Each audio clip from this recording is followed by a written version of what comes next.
ಉದ್ಯಮಿ KGF ಬಾಬು ಅವರ ಐಷಾರಾಮಿ ಕಾರುಗಳು ಸದ್ಯ ಸಖತ್ ಸದ್ದು ಮಾಡ್ತಾ ಇದೆ. ಬೆಳಿಗ್ಗೆ ಅಷ್ಟೇ ಏನೋ RTO ಅಧಿಕಾರಿಗಳು ಆ ಒಂದು ದಾಳಿಯನ್ನು ನಡೆಸಿದ್ರು. ಅದಾದ ಬಳಿಕ ಆ ಬಾಕಿ ಉಳಿದಿರುವಂಥ ಟ್ಯಾಕ್ಸ್ ಏನಿತ್ತು ಅಂದರೆ ಕರ್ನಾಟಕ ಟ್ಯಾಕ್ಸ್ ಏನಿತ್ತು ಅದನ್ನು ಕೂಡ ಈಗ ಅವರು ಕಟ್ಟಿರುವಂಥದ್ದು. ಜೊತೆಗೆ ಈ ಒಂದು ಕಾರ್ನ ಕುತೂಹಲ ಸಾಕಷ್ಟು ಕೆರಳುತ್ತಾ ಇದೆ. ಯಾಕಂದರೆ ಸೆಲೆಬ್ರಿಟಿಗಳು ಓಡಿಸ್ತಿದ್ದಂಥ ಆ ಕಾರ್ಗಳನ್ನು ಇವರು ತಂದಿರುವಂಥದ್ದು. ಸದ್ಯ ಈ ಒಂದು ಕಾರ್ನ ಒಂದಷ್ಟು ವಿಶೇಷತೆಗಳನ್ನ ಅವ್ರ ಹತ್ರನೇ ತಿಳ್ಕೊಳ್ತಾ ಹೋಗೋಣ. ಸರ್, ಈಗ ಮೊದಲನೇದಾಗಿ ಅಮಿತಾಬ್ ಬಚ್ಚನ್ ಹಾಗೆ ಅಮೀರ್ ಖಾನ್ ಅವರ ಕಾರ್ಗಳನ್ನ ಪರ್ಚೇಸ್ ಮಾಡಿದ್ರಿ, ರೋಲ್ಸ್ ರಾಯ್ಸ್ ಕಾರ್ಗಳನ್ನ. ಇದು ಸಾಕಷ್ಟು ಒಂದು ರೀತಿಯಲ್ಲಿ ಗಮನ ಸೆಳೀತಾ ಇದೆ ಎಲ್ಲ ಕಡೆ. ಈಗ ಯಾವಾಗ ಪರ್ಚೇಸ್ ಮಾಡಿದ್ರಿ ಕಾರ್ನ, ಎಷ್ಟು ಕೋಟಿಗೆ ಪರ್ಚೇಸ್ ಮಾಡಿದ್ರಿ ಅಂತ? ಸರ್, ಅದು ಅಮಿತಾಬ್ ಬಚ್ಚನ್ ಅವ್ರ ಗಾಡಿ. ನಾನು ಮುಂದೆನೂ ಹೇಳಿದ್ದೀನಿ, ಇದು ಏನಾಗುತ್ತೆ, ಅದು ಆವತ್ತು ಡೇಟ್ಗೆ 10 ಕೋಟಿ ಗಾಡಿ ಇರುತ್ತೆ. 50 ಲಕ್ಷ 10 ಕೋಟಿ ಗಾಡಿ 50 ಲಕ್ಷ ಟ್ಯಾಕ್ಸ್ ಕಟ್ಟಿರ್ತಾರೆ. ಅದು ಲೈಫ್ ಟೈಮ್ ಟ್ಯಾಕ್ಸ್ ಆಲ್ರೆಡಿ ಕಟ್ಟಿದ್ದೀವಿ. ಲೈಫ್ ಟ್ಯಾಕ್ಸ್ ಅಂತಾರೆ, ಲೈಫ್ ಟ್ಯಾಕ್ಸ್ ಕಟ್ಟಿದ್ದಾರೆ. ನನಗೆ ಈ ರೂಲ್ ಗೊತ್ತಿರಲಿಲ್ಲ. ಅದಕ್ಕೆ ಇವಾಗ ಏನಿದೆ ಇಲ್ಲಿ, ಈ ಟ್ಯಾಕ್ಸು ನಾವು ಏನು ಕಟ್ಟೋ ಅವಶ್ಯಕತೆ ಇಲ್ಲ. ಕರ್ನಾಟಕ ಟ್ಯಾಕ್ಸ್ ಅಂತ ಹೇಳ್ಬಿಟ್ಟು ಈಗ ಕಟ್ಟಬೇಕು. ಅದು ರೂಲ್ ನನಗೆ ಗೊತ್ತಿಲ್ಲ. ಯಾಕಂದರೆ ಇಲ್ಲಿ ಇವಾಗ ಇವತ್ತು 19 ಲಕ್ಷ, ಆಲ್ಮೋಸ್ಟ್ 20 ಲಕ್ಷ, 19 ಲಕ್ಷ 50 ಸಾವಿರನೂ 60 ಸಾವಿರನೂ ಟ್ಯಾಕ್ಸು ಅದಕ್ಕೆ ಕಲೆಕ್ಟ್ ಮಾಡಿದ್ದಾರೆ.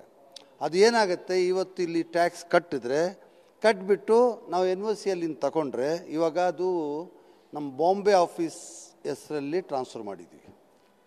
ಇಲ್ಲಿ ಬಾಂಬೆಯಲ್ಲೇ ಇದೆ ಅದು ಇವಾಗ ಕರ್ನಾಟಕ ಟ್ಯಾಕ್ಸ್ ಇವರು ಕಲೆಕ್ಟ್ ಮಾಡಿ ಅಲ್ಲಿಂದ ಟ್ರಾನ್ಸ್ಫರ್ ಮಾಡಿ ಕರ್ನಾಟಕಕ್ಕೆ ಮಾಡಿದ್ರೆ ಈ ಟ್ಯಾಕ್ಸ್ 50 ಲಕ್ಷ ಅಲ್ಲಿ ಕಟ್ಟಿದ್ದೀವಲ್ಲ, ಆ ಟ್ಯಾಕ್ಸ್ ಇಲ್ಲಿ 19 ಲಕ್ಷ ಇಲ್ಲಿ ಕಟ್ಟಿರೋದು ಇಲ್ಲಿ ಕರ್ನಾಟಕ ಟ್ಯಾಕ್ಸ್. ಆ ಟ್ಯಾಕ್ಸ್ ಇವಾಗ ನಾವು ಅಲ್ಲಿಂದ ವಾಪಸ್ ಬರುತ್ತೆ. ಇಲ್ಲಿ ಬಾಂಬೆಯಲ್ಲಿ ಮಹಾರಾಷ್ಟ್ರ ಟ್ಯಾಕ್ಸು ವಾಪಸ್ ತಗೋಬೇಕು, ನಾವು ಕ್ಲೇಮ್ ಮಾಡಿ ಅಲ್ಲಿಂದ ವಾಪಸ್ ತಗೋಬೇಕು. ಅದು ನನಗೆ ಗೊತ್ತಿರಲಿಲ್ಲ, ಬೈ ಮಿಸ್ಟೇಕ್ ಆಗಿದ್ದಾರೆ. ಇವತ್ತೇನು ನನ್ನ ಗಾಡಿಗಳು ಸೀಸ್ ಮಾಡೋಕ್ಕೆ ಬಂದಿಲ್ಲ ಅವರು. ಟ್ರಾನ್ಸ್ಪೋರ್ಟ್ ಕಮಿಷನರು ಮತ್ತು ಆರ್ ಟಿ ಆಫೀಸರ್ಸ್ ಎಲ್ಲ ಬಂದಿದ್ದರು. ಗಾಡಿ ಸೀಸ್ ಮಾಡೋಕ್ಕೆ ಬಂದಿಲ್ಲ. ಟ್ಯಾಕ್ಸ್ ಬಂದಿದೆ ಬಾಬು ಅವರೇ, ಟ್ಯಾಕ್ಸ್ ಕಟ್ಟಿ ಅಂತ ನನಗೆ ರಿಕ್ವೆಸ್ಟ್ ಮಾಡಿ ಹೇಳಿದ್ರು.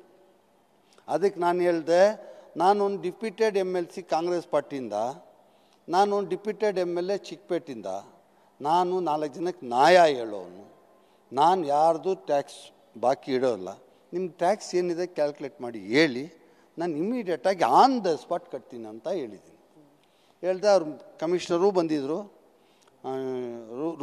ಶೋಭಾ ಮೇಡಮ್.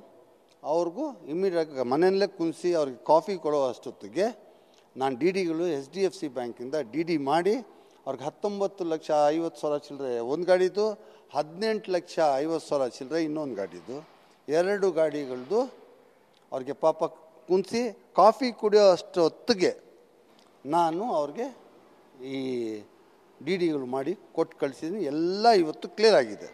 ಆದರೆ ಮಿಸ್ಟೇಕ್ ಆಗಿತ್ತು. ಇವಾಗ ನಾನು ಮನವಿ ಮಾಡಿ ಕರ್ನಾಟಕದ ಎಲ್ಲ ನನ್ನ ಫ್ರೆಂಡ್ಸು, ನನ್ನ ಫಾಲೋವರ್ಸು, ನನ್ನ ಫ್ರೆಂಡ್ಸ್ಗೆ, ನನ್ನ ಅಣ್ಣ ತಮ್ಮಂದರಿಗೆ ಎಲ್ಲರಿಗೂ ನಾನು ಒಂದು ಮೆಸೇಜ್ ಅವ್ರು ಕೊಡಬೇಕಂತ. ಇದು ಅದರ್ ಸ್ಟೇಟ್ ಗಾಡಿಗಳು ನಮ್ಮ ಕರ್ನಾಟಕದಲ್ಲಿ ಯಾರ್ಯಾರು ಓಡಿಸ್ತಾ ಇದ್ದಾರೆ ಅವ್ರಿಗೆಲ್ಲ ನನ್ನ ಮನವಿ ಏನಂದರೆ, ನನಗೆ ಗೊತ್ತಿಲ್ಲ, ನನಗೆ ಯಾರು ಹೇಳಿಕೊಳ್ಳಿಲ್ಲ.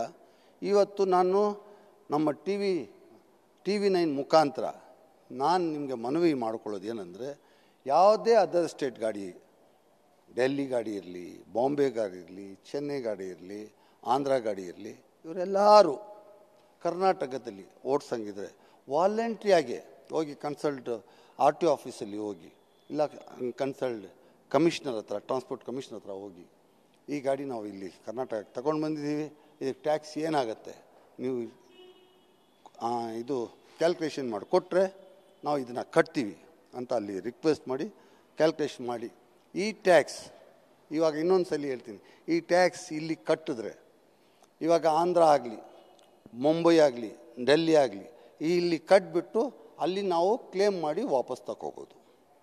ಜನರಿಗೆ ನಮಗೆ ಏನೂ ಲಾಸ್ ಆಗೋದಿಲ್ಲ.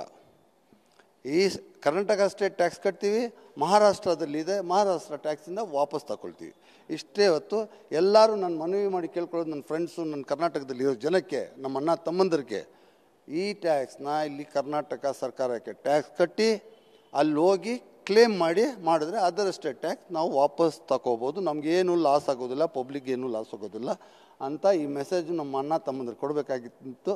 ನಮ್ಮ ಟಿ ವಿ 9 ಮುಖಾಂತರ ನಮಗೋಸ್ಕರ ಭಾಳ ಅವರು ಬೆಳಗಿಂದ 7 ಗಂಟೆಯಿಂದ ಇಲ್ಲಿ ಬಂದು ನಮ್ಮ ಶೂಟ್ ಮಾಡ್ತಾ ಇದ್ದಾರೆ, ಇದು ಮೆಸೇಜು ಪಬ್ಲಿಕ್ಗೆ ಕೊಡ್ತಾ ಇದ್ದಾರೆ. ಅವ್ರಿಗೂ ಧನ್ಯವಾದಗಳು ಹೇಳಿ ನಾನು ಈ ಮಾತನ್ನ ಮುಗಿಸ್ತಾ ಇದ್ದೀನಿ. ಜೈ ಹಿಂದ್, ಜೈ ಕರ್ನಾಟಕ, ನಮಸ್ಕಾರ. ಸರ್, ಈಗ ಸೆಲೆಬ್ರಿಟಿಗಳ ಕಾರ್ನ ತಗೋಬೇಕಂದ್ರೆ ಸಾಕಷ್ಟು ರೂಲ್ಸ್ಗಳಿರುತ್ತೆ. ಒಂದಷ್ಟು ಕಡೆ ಕೊಡೋದಿಲ್ಲ ಅಷ್ಟು ಈಸಿಯಾಗಿ ಯಾರಿಗೂ ಕೂಡ, ಸಾಮಾನ್ಯರಿಗೆ. ಆದರೆ ನೀವು ಆ ಒಂದು ಕಾರ್ನ ಪರ್ಚೇಸ್ ಮಾಡಿದಾಗ ಯಾವ ರೀತಿ ಇತ್ತು ಸಿಚುವೇಶನ್, ಮತ್ತು ಯಾಕೆ ಅಮಿತಾಬ್ ಬಚ್ಚನ್ ಆಗಿ ಅಮೀರ್ ಖಾನ್ ಅವ್ರ ಕಾರ್ನೇ ತಗೋಬೇಕು ಅಂತ ಅನ್ನಿಸ್ತು ಅಂತ? ಸರ್, ನನಗೆ ಸೆಲೆಬ್ರಿಟಿ ಗಾಡಿ ಅಂದರೆ ಭಾಳ ಇಷ್ಟ. ನಾನು ಅಮಿತಾಬ್ ಬಚ್ಚನ್ ಒಂದು ಫಿಲಿಮಲ್ಲಿ ಆ್ಯಕ್ಟ್ ಮಾಡಿ ಅವ್ರು ಸ್ಟೋರಿ ಮಾಡ್ತಾರೆ. ನಾನು ರಿಯಲ್ಲಾಗಿ ಅವ್ರನ್ನ ಫಾಲೋ ಮಾಡಿ ರಿಯಲ್ಲಾಗಿ ಅವ್ರು ಕಾಪಿ ಮಾಡಿ ಒಂದು ಇದು ಮಾಡಿದ್ದೀನಿ. ನನಗೆ ಅವರಂದರೆ ಒಂದು ಮರ್ಯಾದೆ. ಸೆಲೆಬ್ರಿಟಿ ಗಾಡಿ ಅಂದರೆ ಅಮಿತಾಬ್ ಬಚ್ಚನ್ ಗಾಡಿ ತಗೊಂಡೆ, ಆಮೇಲೆ ಸೆಲೆಬ್ರಿಟಿ ಅಮೀರ್ ಖಾನ್ ಅವ್ರ ಗಾಡಿ ತಗೊಂಡೆ. ಯಾಕಂದರೆ ಒಂದು ಕ್ರೇಜಿ, ಅದು ಒಂದು ಸೆಲೆಬ್ರಿಟಿ ಗಾಡಿ ನಮ್ಮ ಹತ್ರ ಇರಬೇಕಂತ. ಅದು ಮಾರ್ಕೆಟ್ ರೇಟ್ ಏನಿದೆ ಅದಕ್ಕಿಂತ ಜಾಸ್ತಿ ರೇಟ್ ಕೊಟ್ಟು ತಗೊಂಡು ಬಂದಿದ್ದೀನಿ. ಅದಕ್ಕೆ ಇವಾಗ ನಾನು ಹೇಳ್ದಲ್ಲ, ಈಗ ನಮ್ಮ ಕರ್ನಾಟಕ ಜನಕ್ಕೆ ಇದೇ ನನ್ನ ಮೆಸೇಜ್ ಕೊಡೋದೇನೆಂದರೆ, ಟ್ಯಾಕ್ಸ್ ಏನಾದರೂ ಅದರ್ ಎಸ್ಟೇಟ್ ಟ್ಯಾಕ್ಸ್ ಬಾಕಿ ಇದ್ದರೆ ಅದು ಕಟ್ಟಿದ್ರೆ ನಮಗೆ ಕ್ಲೇಮ್ ಮಾಡಿ, ಬೇರೆ ಎಸ್ಟೇಟಲ್ಲಿ ಕ್ಲೇಮ್ ಮಾಡಿ ನಾವು ರೀಫಂಡ್ ತಗೋಬೋದು ಅಂತ ನಮ್ಮ ಅಣ್ಣ ತಮ್ಮದ್ರಿಗೆ ಹೇಳ್ತಾ ಇದ್ದೀನಿ. ಸರ್, ಈಗ ಸಾಕಷ್ಟು ಗಾಡಿಗಳು, ಬೇರೆ ಸ್ಟೇಟ್ ಗಾಡಿಗಳು ಕೂಡ ಓಡ್ತಾ ಇದೆ ಬೆಂಗಳೂರಲ್ಲಿ. ಆದರೆ ಪರ್ಟಿಕ್ಯುಲರ್ ಆಗಿ ಈ ಒಂದು ಐಷಾರಾಮಿ ಕಾರ್ಗಳನ್ನ ಟಾರ್ಗೆಟ್ ಮಾಡೋರು ಅಧಿಕಾರಿಗಳು. ಯಾಕಂದರೆ ದಿಢೀರಂತ ಯಾವುದೇ ನೋಟಿಸ್ ಕೊಟ್ಟಿಲ್ಲ, ಮುನ್ಸೂಚನೆ ಕೊಟ್ಟಿಲ್ಲ, ಬಂದು ಏಕಾಏಕಿ ದಾಳಿ ಮಾಡೋ ಈ ರೀತಿ ಟ್ಯಾಕ್ಸ್ನ ಕಲೆಕ್ಟ್ ಮಾಡಿದ್ದಾರೆ. ಏನು ಅನಿಸುತ್ತೆ ಇದ್ರ ಬಗ್ಗೆ ಅಂತ? ಇದು ಏನಿದೆ ಅಂದರೆ, KGF ಬಾಬುಗೆ ಫ್ಯಾನ್ಸು 90% ಜನ ಫ್ಯಾನ್ಸ್ ಇದ್ದಾರೆ. ನಮ್ಮ ಅಕ್ಕ ತಂಗಿಗಳು, ಅಣ್ಣ ತಮ್ಮಂದರು ನನಗಿದ್ದಾರೆ. ದಿಢೀರಂತ KGF ಬಾಬು ಹೆಸರು ಮಾಡಿಬಿಟ್ಟ, KGF ಬಾಬು ಎಲ್ಲ ದಾನ ಮಾಡಿಬಿಟ್ಟ, KGF ಬಾಬು ಸ್ಕಾಲರ್ಶಿಪ್ ಕೊಟ್ಬಿಟ್ಟ, KGF ಬಾಬು ಮನೆಗಳು ಕಟ್ಕೊಟ್ಬಿಟ್ಟ, KGF ಬಾಬು ಗ್ಯಾಸ್ ಸಿಲಿಂಡರ್ಗೆ ದುಡ್ಡು ಕೊಟ್ಬಿಟ್ಟ ಅಂತ ಎಲ್ಲರಿಗೆ ಹೊಟ್ಟೆ ನೋವಿದೆ. ಅದರಿಂದ ಕೆಲವರು ನಮಗೆ ಆಗದಿರೋರು ಇದೆಲ್ಲ ಮಾಡಿರೋದು, ನಮಗೆ ಆಗದಿರೋರು ನಮಗೆ ಅವಮಾನ ಮಾಡಬೇಕು, KGF ಬಾಬುಗೆ ಅವಮಾನ ಮಾಡಬೇಕಂತ ಈ ಕೆಲಸ ಮಾಡಿದ್ದಾರೆ. ಆದರೆ KGF ಬಾಬುನೇ. KGF ಬಾಬುಗೆ ₹1 ಸಾಲ ಇಲ್ಲ, ಯಾವುದೇ ಬ್ಯಾಂಕಲ್ಲಿ ₹1 ಸಾಲ ಅಲ್ಲ, ಮಾರ್ಕೆಟಲ್ಲಿ ಯಾವುದೇ ಮನಿ ಲ್ಯಾಂಡ್ರಿಂಗ್ ಇಂಟ್ರೆಸ್ಟ್ ಕೊಡೋರ ಹತ್ರ ಯಾವುದೂ ಸಾಲ ಇಲ್ಲ. KGF ಬಾಬುನೇ. ಅವನಿಗೆ ದೇವರು ಒಂದು ಬಿಟ್ಟು ಬೇರೆ ಯಾರೂ ಅವ್ರಿಗೆ ಏನು ಕೆಟ್ಟದ್ದು ಮಾಡೋಕ್ಕಾಗಲ್ಲ. ನನ್ನ ಹಿಂದೆ 22,000 ಜನ ನಮ್ಮ ಅಣ್ಣ ತಮ್ಮಂದರು ನನಗೆ ಓಟ್ ಕೊಟ್ಟಿದ್ದಾರಲ್ಲ, ಅವ್ರ ಶಕ್ತಿ ಇದೆ. ಆ ಶಕ್ತಿ ನಾನು ಒಬ್ಬನೆಲ್ಲ, ನನ್ನ ಹಿಂದೆ 22,000 ಜನ ಇದ್ದಾರೆ.